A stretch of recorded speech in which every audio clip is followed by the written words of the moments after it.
Metode seleksi untuk produksi benih jagung hibrida sebagai teknis pemulihan tanaman.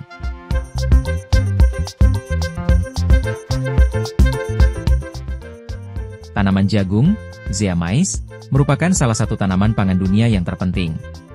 Selain sebagai sumber karbohidrat, jagung juga sudah menjadi bahan baku industri, seperti industri makanan, industri bahan pangan, industri pakan ternak, industri kimia dan kosmetika, dan bahan bakar yang terbarukan, atau biofuel. Selain itu, tongkol jagung kaya akan pentosa, yang dipakai sebagai bahan baku pembuatan furfural, dan bahan baku skincare atau kosmetika.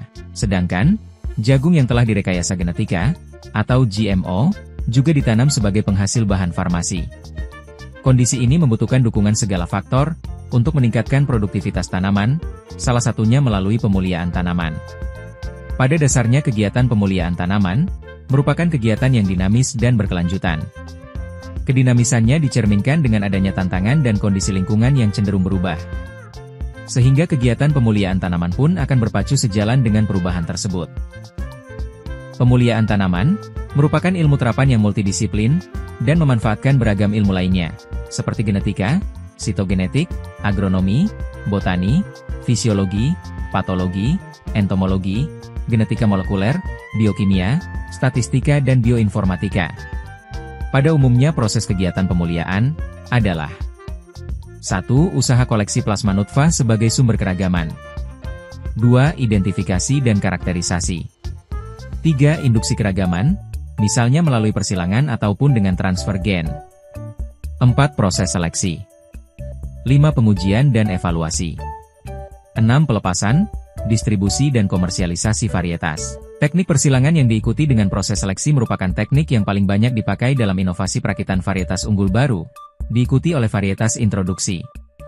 Teknik induksi mutasi dan mutasi spontan yang juga menghasilkan beberapa varietas baru. Metode seleksi dalam pemuliaan tanaman jagung adalah 1. Seleksi massa, atau mass selection. Seleksi massa adalah pemilihan individu secara visual yang mempunyai karakter yang diinginkan, dan hasil biji tanaman terpilih dicampur untuk generasi berikutnya. Seleksi massa tanpa ada evaluasi famili. Prosedur seleksi massa tidak berbeda dengan seleksi massa untuk tanaman menyerbuk sendiri. Seleksi massa adalah dasar pemeliharaan bentuk asal, true type, dari spesies tanaman menyerbuk silang, sebelum 2. Seleksi satu tongkol satu baris, ie2 row. Seleksi satu tongkol satu baris pada jagung, sedang pada tanaman lain disebut head to row, yakni satu malai satu baris. Merupakan Half-Ship Selection, yang dirancang oleh Hopkins, tahun 2009, untuk menyeleksi persentase kandungan minyak dan protein yang tinggi maupun yang rendah pada jagung. Bagan seleksi ini merupakan modifikasi dari seleksi massa yang menggunakan pengujian keturunan, dari tanaman yang terseleksi, untuk membantu memperlancar seleksi yang didasarkan atas keadaan fenotipe individu tanaman. Demikian teknis seleksi massa pada budidaya tanaman jagung untuk produksi benih jagung. Terima kasih atas responnya, dan mohon maaf atas segala kesalahan.